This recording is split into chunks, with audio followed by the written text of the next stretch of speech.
ஜோதிடம் டாக்ஸ் நேயர்களுக்கு வணக்கம். நான் டாக்டர் தீபா லாலன். இன்னைக்கு நம்ம என்ன டாபிக் பத்தி டிஸ்கஸ் பண்ண போறோம் அப்படின்னா சனி வக்ர பயிற்சி பலன்கள் தாங்க பார்க்க போறோம்.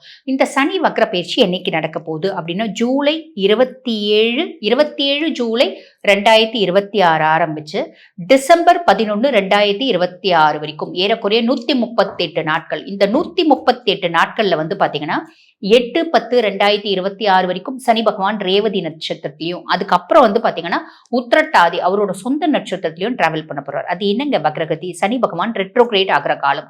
சனி வந்து பாத்தீங்கன்னா இப்ப மீனத்துல ஜென்ம சனியா இருக்காரு பாத்தீங்களா? மீனத்துல இருந்து அவர் கும்பத்துக்கு பயிற்சி ஆகிறதுல இல்லைங்க, மீனத்திலேயே தான் இருப்பாரு. அவர் சில நட்சத்திர பாதங்களை கடப்பார் அப்படின்னு தான் சொல்லணும். இந்த காலகட்டம் சனியினோட ஒரு எஃபிகசி குறைஞ்சிடுமா, இன்னும் இன்டென்சிஃபைடா இருக்கும். அவர் ஸ்லோ டவுன் ஆகிற மாதிரி தெரியும், ஆனா அவரோட ஆற்றல் அதிகமா இருக்கும். இந்த 138 நாட்களும் ஒவ்வொரு ராசியினோட வாழ்க்கையிலேயே ஒரு பெரிய இம்பாக்டை ஏற்படுத்த போகுது. இது நாங்க எப்படி சொல்ல போறோம் அப்படின்னா, இந்த 138 நாட்கள்ல முற்பகுதி பிற்பகுதின்னு சொல்ல போறோம். முற்பகுதி வக்ரகதி அடைஞ்ச சனி குருனுடைய உச்ச பார்வையில என்ன மாதிரி பலன்களை கொடுக்க போறார். பிற்பகுதி 40 நாட்கள் அப்ராக்சிமேட்லி வக்ரகதி அடைஞ்ச சனி குருனோட பார்வை இல்லாம என்ன மாதிரி கொடுக்க போறார் அப்படின்னு சொல்றோம்.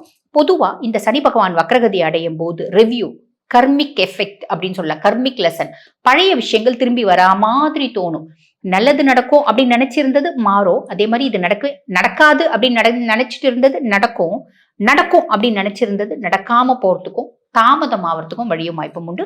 ஆக உங்க ராசிக்கு இந்த சனி வக்ர பயிற்சி என்ன மாதிரி பலன்களை கொடுக்க போறாரு, நேரத்தை வீண் பண்ணாம சட்டன் பார்த்துடலாம் வாங்க. சிம்ம ராசி அன்பர்கள், உங்களுக்கு இந்த சனி பகவான் வக்ரகதி அடைஞ்சிருக்கிறது என்ன மாதிரி பலன்களை கொடுக்க போறாரு அப்படின்னா, ஆல்ரெடி சனி பகவான் என்ன மாதிரி இருக்காரு, உங்களுக்கு அஷ்டமத்து சனியா இருக்காரு.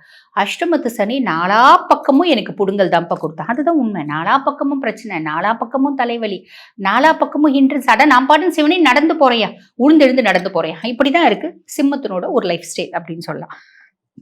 நாங்க பார்த்துன்னு எவ்வளவு கெத்தா நல்ல ஜம்முன்னு கம்பீரமா சுத்தின்னு வந்திருந்தோம், சனி ஒருத்த வந்தா நம்மளை சும்மா டம்பி ஆக்கிட்டாடையா அப்படின்னு சொல்லக்கூடிய ஒரு விஷயமும் இருக்கு. பொதுவா சிம்மம் வந்து பாத்தீங்கன்னா நிறைய விஷயத்துல கஷ்டத்தை அனுபவிச்சாங்க. ஃபர்ஸ்ட் விஷயம் வந்து பாருங்க, என் கையிருப்பு, நான் பாட்டு ஒரு அசர்ட் வச்சிருந்தேன், அந்த அசர்ட் எங்க காணாம போச்சுன்னே தெரியல. என் குடும்பத்து உறுப்பினர்கள்னால என்னால மாட்டேன்னு சொல்ல முடியாத ஒரு உறவு வேற வழி இல்லாம நானே கொடுத்து நானே ட்ராப் ஆயிட்டேன். அது திருப்பி எப்போ வரும்ன்ற நம்பிக்கையும் எனக்கு இல்லை, எப்போ வரும்னு எனக்கு தெரியல, அது வருமான்ற நம்பிக்கையும் எனக்கு இல்லை. ஃபர்ஸ்ட் விஷயம். ரெண்டாவது விஷயம், என் குடும்பம் என் கண்ட்ரோல்ல இருந்துச்சு. இப்போ என் குடும்பம் என் கண்ட்ரோல்ல இல்லை, நான் வந்து பாத்தீங்கன்னா குடும்பத்தினோட கண்ட்ரோல் இல்லாம அவுட் ஆஃப் கண்ட்ரோல் நான் போயிட்டு இருக்கேன். ஏன்னா எதுவுமே என் கண்ட்ரோல் இல்லை, நான் முடிவு பண்ணிக்கிறேன் நான் தான் வெளில போயிட்டேன் அப்படின்னு. ஆனா உண்மை என்ன அப்படின்னா எல்லாமே என்னை விட்டு வெளியே போற மாதிரியே இருக்கு. ஸோ குடும்பத்தில் சின்ன சின்ன குழப்பங்கள், வேலை செய்கிற இடத்துல எனக்கு தகுதியே இல்லாத ஒரு பர்சன் கூட என்ன ஓவர் ரைட் பண்ணுறான், என்ன டாமினேட் பண்ணுறான், என்னால் முடியல. அது எப்பயுமே நான் வந்து பார்த்தீங்கன்னா I should be the boss, இல்லை நான் வந்து பார்த்தீங்கன்னா ஒரு அத்தாரிட்டேட்டிவ் ஒரு பொசிஷனில் இருக்கக்கூடிய பர்சனாலிட்டி.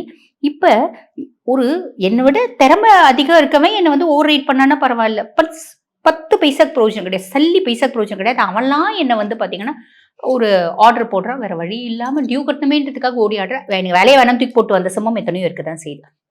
ஹெல்த் இஷ்யூஸ், இந்த மாதிரி நிறைய கஷ்டத்தை அனுபவிச்சிருந்தேங்க. இப்போ முதல்ல வந்து பாருங்க, சனி பகவான் வக்ரகதி அடைஞ்சு குருனோட உச்ச பார்வை சனி மேல படுறதுனால சனி ஆல்மோஸ்ட் நல்லிஃபை ஆயிடுறா. எந்த விதத்துலயும் உங்களுக்கு எடுக்க போறது இல்லை. பெரிய பிளஸ்ஸுங்க. அதுக்கும் மேல பிளஸ் ஏதாவது இருக்கா? இருக்கு. எப்படி அப்படின்னா, சனி உங்களுக்கு வந்து பாத்தீங்கன்னா 6 மற்றும் 7க்கு அதிபன், ருணரோக சத்ருஸ்தானத்துக்கும் அவர் தான் அதிபன், கலத்திரஸ்தானத்துக்கும் அவர் தான் அதிபன். ஏகப்பட்ட கடன் வாங்கிட்டு வச்சுக்கோங்க. அதுலயும் முக்கியமா இந்த ஒரு ஆள் கடன் என்னை ரொம்ப டார்ச்சர் பண்றான், முடியல என்னால, நாலா பக்கமும் அவன் என்ன டார்ச்சர் பண்றான். அவனோட கடனை எப்படியாவது அந்த ஒரு கடனை அடிச்சா கூட போதும், ஒரு கடனை அடிச்சிடுவீங்க. நோய், பல நோய் இருக்கு. இந்த மைக்ரேன் இருக்கு பாருங்க, தாங்க முடியல. 2 நாள் 3 நாள் 4 நாள் அது ரொம்ப கஷ்டப்படுறேன். இந்த வயிறு வலி, கை கால் வலி அதெல்லாம் இருந்தா கூட பரவாயில்லைங்க, இந்த மைக்ரேன் இல்லாம இருந்தா நல்லா இருக்கும் அப்படின்னு யோசிச்சிங்களா? அந்த மைக்ரேன் இப்ப காணாம போவோம். அதாவது நோய் சார்ந்து பல ஆசைகள், இது இப்படி இருந்தா இது இல்லாம இருந்தா அப்படின்ற மாதிரி யோசனைகள் இருக்கும் பார்த்தீங்களா? அதே மாதிரி கடனை குறித்து, இந்த கடன் மட்டும் இல்ல மொத்த கடனும் இல்லாம இருந்தா நல்லதுதான், எல்லாரும் அப்படித்தான் நினைப்பாங்க. கடைசி எதுக்குமே வழியிலே இது ஒருத்தங்கிட்டயாவது இல்லாத இருந்தா நல்லதுன்னு நினைப்போம் தெரியுங்களா? பஃபே சாப்பிடணும் தான் எல்லாரும் ஆசைப்படுவோம், கடைசி எதுவுமே இல்லையா, சாப்பிட்றதுக்கே வழியில் ஒரு கூழ் கடிச்சா கூட போதும்னு யோசிப்போம் பார்த்தீங்களா? அந்த மாதிரி ஸ்டேஜ்ல தான் நீங்க இருக்கீங்க. ஆக உங்களுக்கு கடன் குறித்து, நோய் குறித்து பல யோசனைகள் பல ஆசைகள் இருந்தாலும் முதல்ல ஒரு சிலது இந்த காலகட்டத்தில் நிறைவேறும். First plus. ரெண்டாவது, கலத்திர ஸ்தானாதிபதியும் அவர் தான். நல்ல என்ன புரிஞ்சிக்கிற, நல்ல புத்திசாலியான, நல்ல அழகான, நல்ல குணவதியான, இப்படி நம்ம வந்து பார்த்தீங்கன்னா கல்யாண மாலை நிகழ்ச்சி பார்த்தீங்கன்னா எல்லாரும் அப்படித்தான் சொல்லுவாங்க. ரொம்ப அண்டர்ஸ்டாண்டிங்கா, அதுல பொண்ணுங்க சொல்றதுல அப்படிதான் சொல்லும். ரொம்ப அண்டர்ஸ்டாண்டிங்கா இருக்கணும், நல்லா சம்பாதிக்கணும், நல்ல குணம் இருக்கணும், எங்க அப்பா அம்மாவை அவங்க அப்பா அம்மா மாதிரி பார்த்துக்கணும், நல்ல வசதியா இருக்கணும், வெல் செட்டில்டா இருக்கணும், இப்படி எல்லாமே இருக்கணும். ஆனா நாங்க எதுவுமே செய்ய மாட்டோம். அதாவது எங்க அப்பா அம்மாவை அவங்க அப்பா அம்மாவை பார்த்துக்கணும், ஆனா அவங்க அப்பா அம்மாவை நான் எங்க அப்பா அம்மாவை பார்த்துக்க மாட்டேன். ஒவ்வொரு பிள்ளையும் அப்படிதான் சொல்லும். நான் யோசிப்பேன், என்னடா இது எல்லா பிள்ளைங்களும் இப்படிதான் சொல்லுதே, நம்மளாம் வந்து இப்படி எல்லாம் தெரியாமையே கல்யாணம் பண்ணிக்கிட்டோமே அப்படின்னு. அந்த மாதிரி நிறைய யோசனைகள் உங்களுக்கு இருக்கு அப்படின்னு வச்சுக்கோங்களேன். இப்ப காலகட்டம் அந்த மாதிரி ஆயிப்போச்சு. எல்லாமே இருந்தாலும் வாழறதுக்கு எங்களால முடியல அப்படின்ற ஒரு சிச்சுவேஷன்லயும் நிறைய பசங்க இருக்காங்க, நிறைய பொண்ணுங்க இருக்காங்கன்னு வச்சுக்கோங்களேன். சரி, அடாப்டபிலிட்டி டிஃபெக்ட் இருக்குங்க. எல்லாமே என்னோட இஷ்ட பிரகாரம் தான் நடக்கணும். நான் யாருக்காகவோ எக்காரணத்து கொண்டும் வளைஞ்சு கொடுக்க மாட்டேன் அப்படின்ற ஒரு மைண்ட் செட் வந்து பாத்தீங்கன்னா இப்பத்திய ஜென்ரேஷனுக்கு ரொம்ப ஜாஸ்தி இருக்கு. சரி, அப்ப அந்த மாதிரி எல்லாம் நீங்க ஆசைப்பட்டு இருந்தீங்க அப்படின்னா, பல ஆசைகள் உங்களுக்கு உங்களோட லைஃப் பார்ட்னர் குறித்து இருக்கு அப்படின்னா, சில ஆசைகளை நிறைவேற்றுற மாதிரி அந்த குணங்களோட கூடிய லைஃப் பார்ட்னர் வருவாங்க. ஆல்ரெடி கல்யாணம் ஆயிடுச்சுங்க, ஒய்ஃப் கிட்ட பெருசா நான் எதிர்பார்க்கல, நீங்க வாழு தோளு தோளுன்னு கொய்யோ முய்யோன்னு கத்தும், கத்தாம இருந்தா மட்டும் போதும்னு எதிர்பார்க்கறேங்க. கண்டிப்பா இந்த காலகட்டம் கத்தாம இருப்பாங்க. அதே மாதிரி எங்க ஹஸ்பண்ட் கிட்ட கத்தாம இருக்கணும்னு இன்னொரு ஆப்ஷன் இருக்குங்க, காலில் விழுந்துருங்க, அவ்வளவுதான். அதெல்லாம் எங்களுக்கு முடியாதுங்களேங்க, அதெல்லாம் எங்களுக்கு தெரியாதுங்களேங்க, கத்துக்கோங்க. அதே மாதிரி இன்னொரு விஷயத்துல ஒய்ஃப் நிறைய எதிர்பார்ப்பாங்க. எங்க ஹஸ்பண்ட் கிட்ட நான் பெருசா எதுவும் எதிர்பார்க்கலைங்க. அந்த மனுஷன் எது பண்ணாலும் குறை கண்டுபிடிக்கிறேன் பாத்தீங்களா, என்னால குறையெல்லாம் ஏத்துக்க முடியாது. சிம்மத்தால வந்து பாத்தீங்கன்னா அவங்கள வந்து கம்மியா பேசினாவோ குறை கண்டுபிடிச்சாவோ அவங்களுக்கு மனசு ஏத்துக்காது. அப்ப சிம்ம ராசி ஒய்ஃப் இருக்குங்களா, தயவு செஞ்சு குறை கண்டுபிடிக்காதீங்க. இது ஒண்ணு இல்லைன்னா மட்டும் போதுங்க அப்படின்லாம் நீங்க யோசிக்கிறீங்க அப்படின்னா சில ஆசைகள் நிறைவேறுங்க, கவலைப்பட வேண்டாம். இது வக்ரகதி அடைஞ்ச சனி குருனுடைய உச்ச பார்வையில இருக்கக்கூடிய பலன்கள். சனி பகவான் வக்ரகதி அடைஞ்சிருக்காரு, குருனோட பார்வையில். அப்ப என்ன ஆகும்? திருப்பி லைட்டா பழையபடியே கம்ப்ளைண்ட்ஸ், திரும்பவுமா மீண்டுமா என்னையா என்ன சுத்தி நடக்குது அப்படின்னு நம்ம யோசிக்கிற மாதிரி இருக்கும். கவலைப்பட வேண்டாம், ஜஸ்ட் 40 days அப்படியே அமைதியா இருக்கீங்கன்னா மாறிடும். வாழ்த்துக்கள். இப்ப நான் சொன்னது வந்து பாத்தீங்கன்னா உங்க ராசிக்கான பொதுவான கோச்சார சனி வக்ர பயிற்சி பலன்கள்.